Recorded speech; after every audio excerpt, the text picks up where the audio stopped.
जादुई हरी मिर्च। चंदन नाम का एक गरीब किसान रामपुर नामक गांव में रहता था। गांव में चंदन की थोड़ी सी जमीन थी जिस पर वो पूरा दिन खूब मेहनत करता था। इस बार तो अच्छी सब्जियां उग गई हैं। कुछ ही दिनों में सब्जियां तोड़ने लायक हो जाएंगी, फिर सब ठीक हो जाएगा।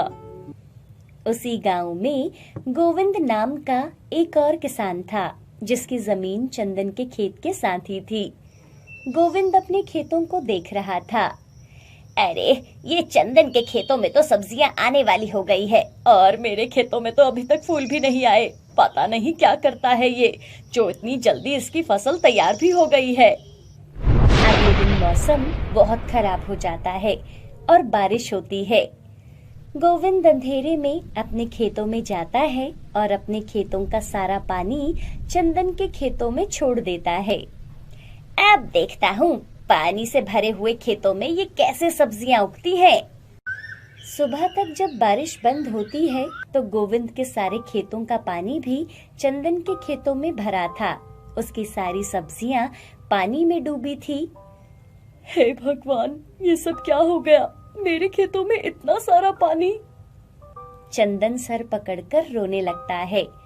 तभी वहाँ गोविंद भी आ जाता है। सोचा था इस बार सब ठीक हो जाएगा, लेकिन भगवान मेरे साथ हर बार पता नहीं ऐसा क्यों करता है। अरे दोस्त, रोना बंद करो। भगवान को शायद यही मर्जी मंजूर होगी। मुझे शहर जाकर कोई नौकरी कर लेनी चाहिए। खेती करने से मुझे कुछ नहीं मिलेगा। अच्छा, अगर तेरा मन यही कहता है तो तू यही कर ले। वैसे भी जमीन का क्या है, यही रहेगी। मैं तेरी जमीन देख लूंगा। अगली सुबह चंदन कुछ खाना लेकर पैदल ही शहर की ओर चल पड़ा। रास्ते में उसे एक बहुत बड़ा जंगल पार करना था। कितनी देर से चल रहा हूँ, ये जंगल तो खत्म ही नहीं हो रहा। ऐसा करता हूँ, थोड़ी देर यहीं बैठकर आराम कर लेता हूँ। चंदन एक पेड़ के नीचे बैठ जाता है और साथ लाया हुआ खाना खाता है। तभी उसकी नजर साथ ही में उगी झाड़ियों में पड़ती है जहाँ एक मिर्च का पौधा उगा हुआ था।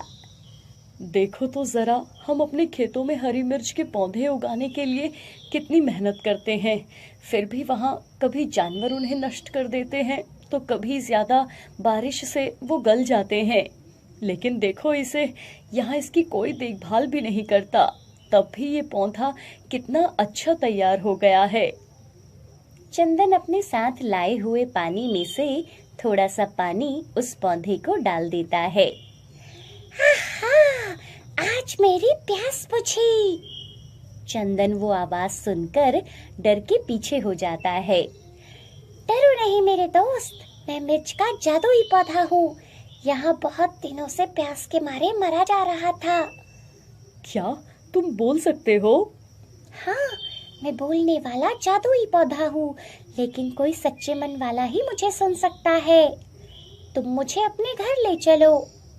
लेकिन मैं तो अपना घर छोड़कर शहर में नौकरी की तलाश में जा रहा हूँ। मैं तुम्हें अपने साथ नहीं ले जा सकता। अरे, एक बार मेरी बात पर विश्वास करो और मुझे अपने साथ अपने घर ले चलो, फिर सब ठीक हो जाएगा। ठीक है, तुम्हारी बात भी मान लेता हूँ। चंदन उस मिर्ची के पौधे को लेकर अपने घर आता है और अपने आंगन में उसे लगा देता है और वो उसे पानी देता है। अगले दिन जब चंदन सोकर उठता है तो उस पेड़ पर बहुत सारी हरी मिर्च आई थी, जिसमें से एक लाल मिर्च थी। अरे, कल तक तो एक भी मिर्च नहीं थी, और देखो आज कितनी सारी मिर्ची आई है, और एक मिर्च तो पककर लाल भी हो गई है। चंदन जाता है और लाल मिर्च को तोड़ता है। क्यों ना इस पकी हुई मिर्च के बीज जमीन में बो दूं, इससे और भी पौधे उग जाएंगे। चंदन जैसे ही उस मिर्च को बीज से तोड़ता है, अरे ये क्या चमक रहा है? ये तो सोने के बीज हैं। क्या सभी मिर्ची में सोने के बीज होंगे? देखूं क्या? चंदन दूसरी हरी मिर्च तोड़ने लगता है। अरे रुको, इतनी जल्दबाजी मत करो। जो मिर्च लाल होगी तुम उसी को तोड़ सकते हो। अगर तुमने ज्यादा लालच किया तो मैं एक साधारण मिर्च के पौधे में बदल जाऊंगा, और अगर किसी लालची इंसान ने मुझे उखाड़ने की कोशिश की तो उसकी जान चली जाएगी। चंदन निकाले हुए सोने के बीजों को बेच देता है, जिससे उसे कुछ पैसे मिलते हैं। अगले दिन चंदन सुबह उठकर उस पेड़ के पास जाता है और देखता है कि वहाँ कुछ मिर्च लाल हो गई थी।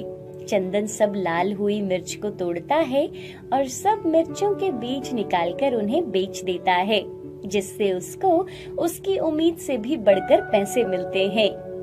चंदन उस पौधे को समय से पानी देता और उसकी खूब देखभाल करता था, जिससे उसमें और अच्छी मिर्च आती थी।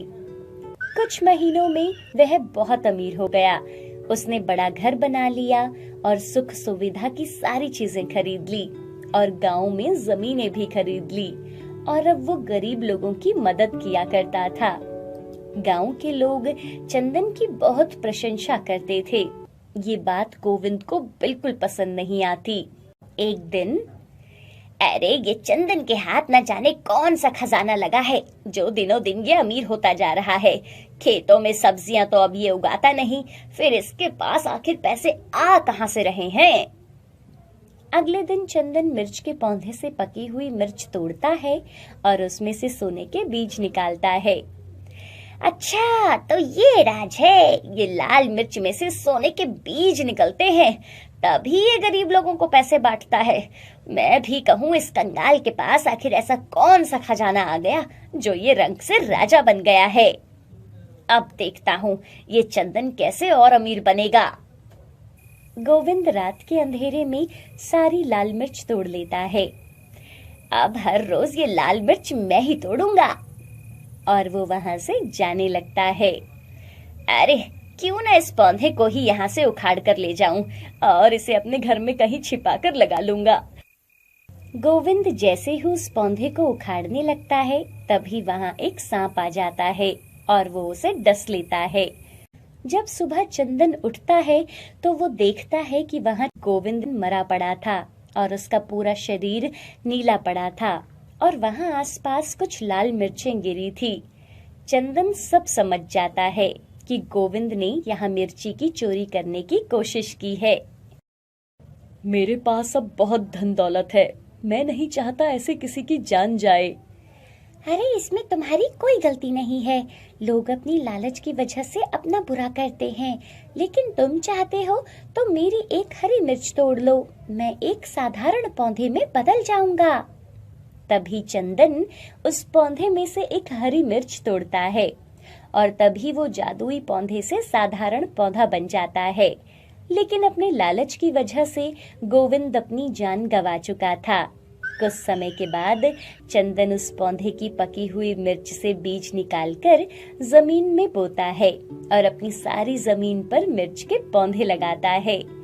चंदन का काम अब बहुत बढ़ गया था। उसने अपने पास बहुत सारे लोगों को काम पर रखा था जो उसके लिए काम करते और चंदन उसके बदले उनको पैसे देता। कुछ समय के बाद चंदन शादी कर लेता है और अपनी पत्नी के साथ सुखी जीवन जीता है। चल चल, हुर्र, हुर्र। आज मैं तुम्हें जंगल की दूसरी ओर ले जाऊंगा। वहाँ बहुत सारी हरी हरी घास है, उसे खाकर तुम बहुत खुश हो जाओगी। लगता है ये भोला फिर से बकरियों को लेकर चला गया। दवाई लाने को बोला था, पता नहीं लाया कि नहीं। सुमन घर के अंदर जाती है तो दवाई की पुड़िया सामने पड़ी थी। हाँ, दवाई तो ले आया है, जल्दी से इनको दे देती हूँ। भोला सुबह सुबह अपनी बकरियों को जंगल में चराने ले जाता था और शाम को आकर अपने खेत में काम करता था। उसने खेतों में बहुत सारी सब्जियां उगाई थी। आज फिर भूखा ही बकरियों को लेकर चला गया। अब हमारी ये सब्जियां बेचने लायक होने वाली हैं, फिर सब ठीक हो जाएगा। रात की जो बची रोटी थी वो गोपाल को देती है। ये लीजिए, आप खाना खा लो, फिर दवाई खानी है।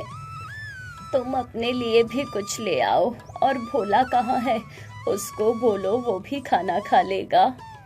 अरे आप खाना खा लो, हम माँ बेटे बाद में खाना खा लेंगे, अभी वो बकरियां चराने गया है। भगवान ना तो ठीक कर रहा है और ना ही मुझे अपने पास बुला रहा है। तुम दोनों के ऊपर बोझ बन गया हूँ मैं। तभी बाहर से आवाज आती है, गोपाल कहाँ है, बाहर निकल। आवाज सुनकर गोपाल की पत्नी बाहर आती है। बुढ़िया, तुम्हें कितनी बार बोला कि मुझे मेरे पैसे चाहिए, वो बूढ़ा मरा नहीं अभी तक। सेठ जी, अभी थोड़ा हाथ तंग है, हम जल्द ही आपके सारे पैसे चुका देंगे। तुम लोग ऐसे नहीं मानोगे, जाओ इनका सारा सामान बाहर फेंक दो। गोपाल भी धीरे धीरे बाहर आता है। अरे सेठ जी, आप तू मेरे पैसे लेकर खुद चारपाई पे बैठकर यहाँ आराम कर रहा है, पैसे तेरे बाप ने देने थे। तभी सेठ के आदमी घर के अंदर जाते हैं और सारा सामान उठाकर बाहर फेंकने लगते हैं। गोपाल और उसकी पत्नी सेठ के पैर पकड़ते हैं। सेठ जी, हमें थोड़ी और मोहलत दे दो, आपके सारे पैसे लौटा देंगे। हम कहाँ जाएंगे सेठ जी, ऐसा अन्याय मत कीजिए। गांव के सभी लोग ये तमाशा देख रहे थे, लेकिन सेठ के खिलाफ कोई नहीं बोलता। सेठ गोपाल को पैर से मारता है और गोपाल जमीन पर गिर जाता है। अरे, आप ठीक तो हो ना? गोपाल के सिर से खून निकल रहा था। ये सारे खेत साफ कर दो। सेठ जी, ऐसा मत करो, मेरे बेटे ने बहुत मेहनत से सब्जियां उगाई हैं, कुछ ही दिनों में इसमें सब्जियां आने वाली हैं। सेठ के आदमी खेत की सारी फसल उजाड़ देते हैं। दोपहर को जब भोला घर आता है तो घर की ऐसी हालत देखकर वो हैरान हो जाता है। ये क्या है? सब सामान बाहर क्यों बिखरा है माँ? ये सब क्या है? पिताजी, क्या हुआ आपको? ये खून, ये सब क्या हुआ? बेटा, वो सेठ और सेठ के आदमी यहाँ आए थे, उन्होंने सारा सामान बाहर फेंक दिया, अब हम कहाँ जाएंगे? भोला की माँ सारी बात भोला को बताती है। ये सुनकर भोला की आंखों में पानी आ जाता है। माँ, पिताजी, आप रोना बंद करो, कुछ नहीं हुआ। हम यहाँ अब तभी आएंगे जब हम सेठ के सारे पैसे चुका देंगे। आप लोग मेरे साथ चलो। भोला अपने पिताजी और माँ के साथ कुछ जरूरत का सामान लेकर वहाँ से चला जाता है और अपनी बकरियों को भी अपने साथ ले चलता है। रास्ते में, माँ, पिताजी, बस थोड़ी देर और चलना है। आपको पता है, यहाँ जंगल के उस पार एक झोपड़ी है। मैं कई बार बकरियों को चराने इस तरफ आया हूँ। जब तक सब ठीक नहीं हो जाता, हम वहीं जाकर रहेंगे। जंगल में गोपाल अपनी बकरियों को चराने जाता था तो उसने कई बार जंगल में वो पुरानी झोपड़ी देखी थी और कई बार वो वहां बैठकर आराम भी किया करता था। बहुत चलने के बाद भोला अपने माँ पिता के साथ उस झोपड़ी के पास पहुंच जाता है। माँ, अब यही हमारा नया घर है, यहाँ कोई नहीं आता। ये झोपड़ी बहुत पुरानी है, मैं यहाँ कई बार आया हूँ। भोला जल्दी से झोपड़ी के अंदर जाकर जमीन पर एक कपड़ा बिछाता है। पिताजी, आप यहाँ आराम करो, आप बहुत थक गए होंगे, आपकी तबीयत भी ठीक नहीं है। और गोपाल वहाँ उन्हें ले जाता है। बेटा, आज हम क्या खाएंगे? ये कुछ आटा मैं साथ लेकर आई थी। माँ, आप रोटी बनाओ, मैं आसपास कुछ देखता हूँ। तभी भोला देखता है कि उसी घर के पीछे एक पेड़ था जिस पर हरी हरी 2 लौकी लगी थी। अरे वाह, यहाँ तो लौकी लगी है। माँ, आज की सब्जी का इंतजाम हो गया है, तू बस जल्दी से आग जला दे। और भोला बेल पर लटकी लौकी को बेल से उतारता है और उसे अपनी माँ को देता है। उसकी माँ उस लौकी को काटती है और उसकी सब्जी बनाती है और सब मिलकर खाना खाते हैं, फिर वो सो जाते हैं। अगले दिन सुबह गोपाल जल्दी उठकर बाहर घूम रहा था। अरे भोला, सुमन, तुम दोनों जल्दी उठो और यहाँ देखो। भोला और उसकी माँ गोपाल की आवाज सुनकर उठते हैं। सुमन अपने पति को एकदम ठीक घूमते हुए देखकर हैरान हो जाती है। अरे, आप तो बिल्कुल ठीक हो गए हो। हाँ पिताजी, आप तो एकदम ठीक लग रहे हो, जैसे आपको कुछ हुआ ही ना हो। हाँ हाँ, मैं बिल्कुल ठीक हूँ, लेकिन मेरे साथ जल्दी बाहर चलो, देखो बाहर क्या है। सब बाहर जाते हैं और देखते हैं कि घर के पीछे जो पेड़ था वो पूरा लौकी से भरा पड़ा था। अरे, ये कैसे संभव हो सकता है? कल तो यहाँ सिर्फ 2 लौकी थी जो मैंने तोड़ ली थी, आज ये पूरा पेड़ लौकियों से कैसे भरा है? इतनी लौकी तो मैंने कभी नहीं देखी। ये लौकी की बेल तो पूरे पेड़ पर फैली हुई है। ये तो बहुत अद्भुत लौकी है माँ, जो कि एक ही दिन में पूरा पेड़ लौकियों से भर गया। ऐसी चीजें तो जादुई ही हो सकती हैं। उस दिन गोपाल और भोला उस पेड़ से बहुत सारी लौकियां तोड़ते हैं और उन्हें जंगल के दूसरे पार बाजार में बेच कर आते हैं। उसके बदले उन्हें अच्छे पैसे मिल जाते हैं। अगले दिन सुबह वो पेड़ फिर से लौकियों से भरा पड़ा था। सच में ये कोई साधारण लौकी नहीं, बल्कि कोई जादुई लौकी है जो एक ही दिन में इतनी बड़ी हो जाती है। बिल्कुल सही कह रहे हो पिताजी, मुझे तो लगता है हमें यहाँ भगवान ही लेकर आए हैं। देखो ना, यहाँ आते ही आप बिल्कुल ठीक हो गए हो और यहाँ हमें इतनी सारी लौकियाँ भी मिल गई जिन्हें बेचकर हम अच्छे पैसे कमा रहे हैं। और देखो, हमारी बकरियाँ भी यहाँ कितनी खुश हैं, हर रोज हरी हरी घास इनको खाने को मिल जाती है। तभी भोला के पिता गोपाल को कुछ याद आता।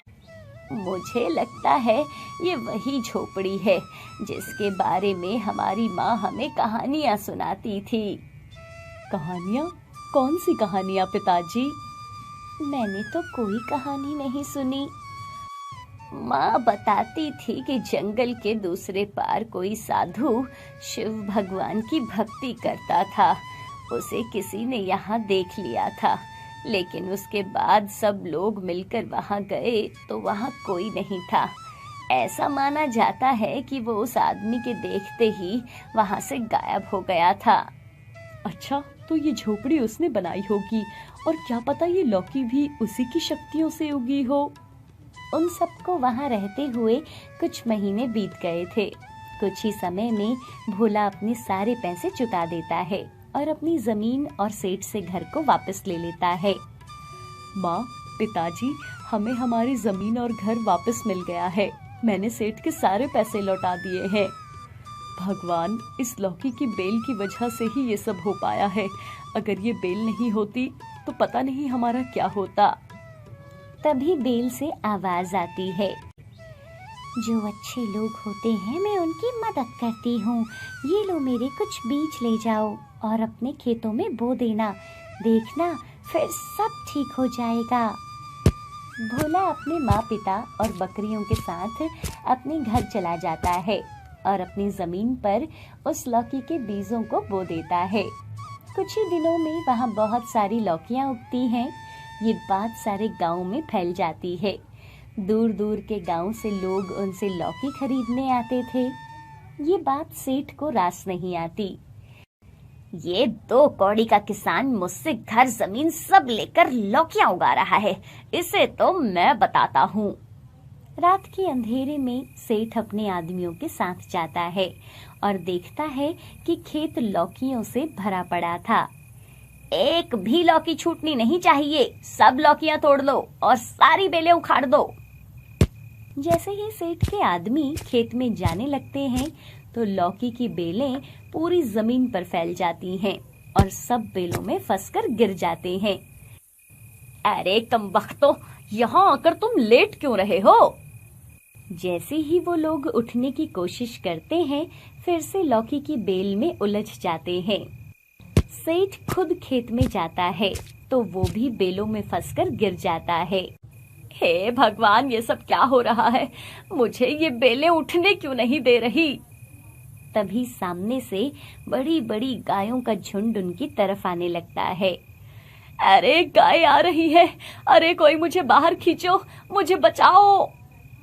सेठ के आदमी कैसे भी करके खुद खेत से बाहर निकल जाते हैं और वहां से भाग जाते हैं।